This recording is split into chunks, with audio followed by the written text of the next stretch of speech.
Life, culture and current events from a biblical perspective. 2020 with Neil Johnson on Vision. Well, new census data keeps trickling out, and we might be surprised at the detail. Researchers are even able to tell which cities and states are the least religious and the most religious. Leading social researcher Mark McCrindle, the founder of McCrindle Research, is back with us today. Mark, welcome back to 2020.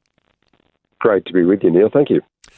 Mark, before you tell us which city and state is the most or least religious, let me ask you how you come up with these sorts of things. Is it a simple percentage that you're working out, or are there some more sophisticated factors in the way that you might put together a detail about most religious or least religious? Well, this data has come straight from the census data that was just released a few weeks ago, and so because it's hot off the press, and it's the national study by the Australian Bureau of Statistics, because, well, actually 97% of Australians completed this census. We have some pretty good data. So we've just looked at that data, particularly the question that asks, what is your religion? And we've analysed that to get a sense on the lay of our land from a faith perspective. Okay, so hit us with Australia's most and least religious states and capital cities. Well, top of the list in terms of Christianity, and this is all Protestant and Catholic denominations, if we look at those who tick that form on the census box, one form of Christianity or other, New South Wales has the highest proportion of residents identifying their faith as Christianity. And Queensland is a close second. Now, putting this into context, 44% of Australians selected Christianity as their religion, and that was down from 51% 5 years prior. So there's a decline in Australians identifying their faith as Christianity, a rise of those saying no religion, which went from 31% to 39% in 5 years. So Christianity is still the most common response of all of the faiths, or no faith, but there has been a declining trend. Well, in a state like New South Wales, it's at 48%, and Queensland is only just slightly off the pace, so above the national average, and they are the two most Christian states as measured by this data. On the other end of the spectrum, you've got the smaller states like Tasmania, the Australian Capital Territory, and even South Australia as amongst the least Christian in terms of this response in the census. So the city of churches there, Adelaide in South Australia, is low on the Christianity stakes, certainly compared to New South Wales and Victoria and Tasmania, which does surprise a lot of people, but it's got a very high proportion saying no religion, well above the national average. Let's not leave WA out of the picture. Are they right there in the middle? Yes, they are. They're not far off the national average, and we find, and this is quite interesting as well, the capital cities in most places are slightly more religious and indeed slightly more Christian. Now, if we include all of the religions, you've got cities like Sydney and Melbourne, because of the cultural diversity, being quite religious. More than half of the population identify as religious. But even just from a Christianity perspective, Sydney dominates Melbourne, not too far off the pace. And as I mentioned, Canberra, Hobart, the capitals of those lower faith states tend to be at the bottom of the list. Hey, I don't want to leave anyone out. Does Northern Territory rate on the list anywhere? It does, and it's below average in terms of the religious identity, certainly Christianity.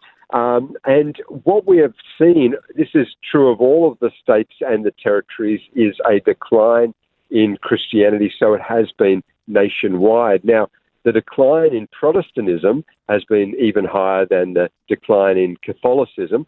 So the number one category of response, if we look at Christian denominations or faith perspectives, is Catholic. And then we've got Anglican coming number two on the list.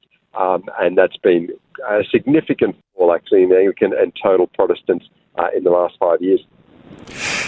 Come back to Sydney being the most religious city.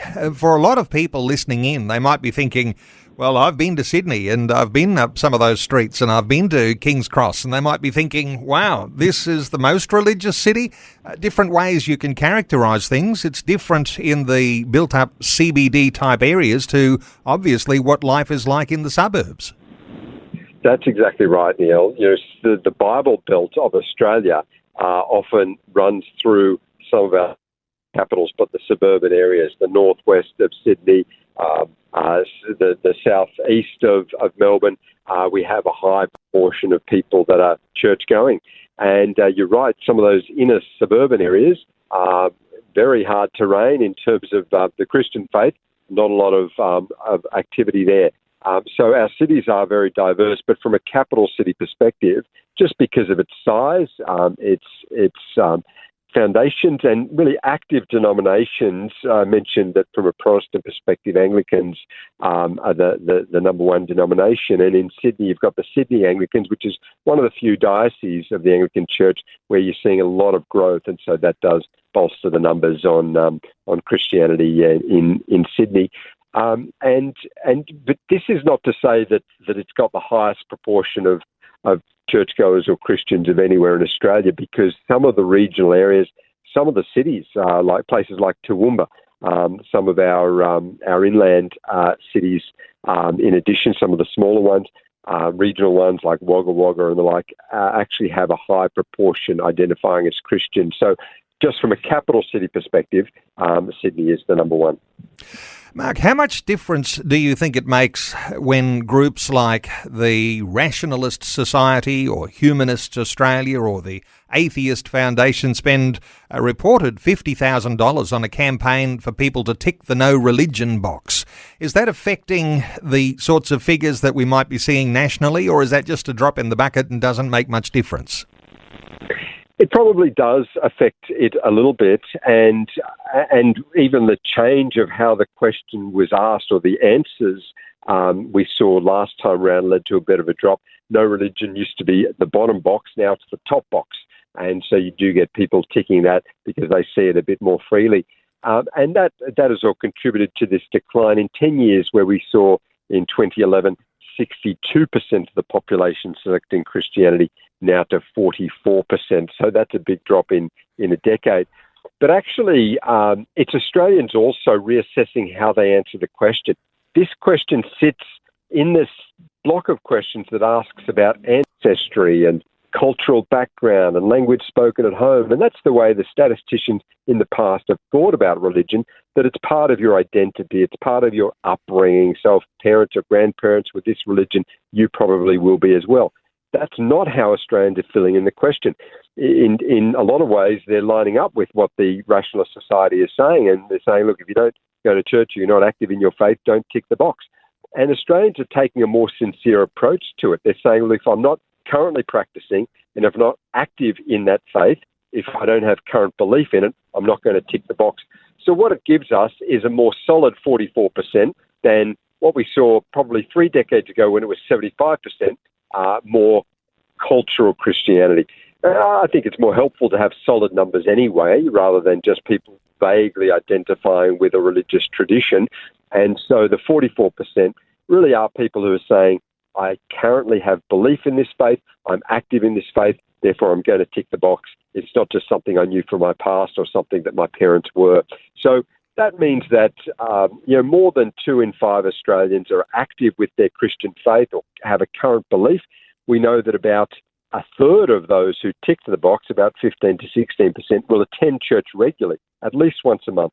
The other 2 of the 3 who tick the box aren't turning up to church or mass, but they still say that it is their religion. So Australians are approaching it with a bit more sincerity, and therefore it's probably a more solid number than the vaguer affiliation approach that Australians used to answer it with.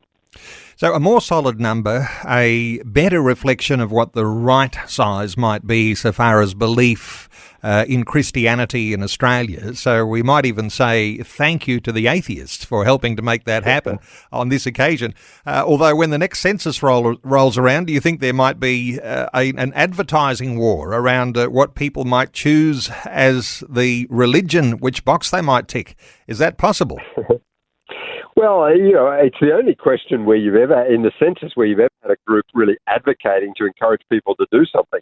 And certainly Christians are not doing the opposite, nor would they want to say, oh, no, tick Christianity. Because I think that's where both the rationalists or the atheists and the Christians are aligned. We don't want anyone to tick a box that is not, what they believe and what they practice.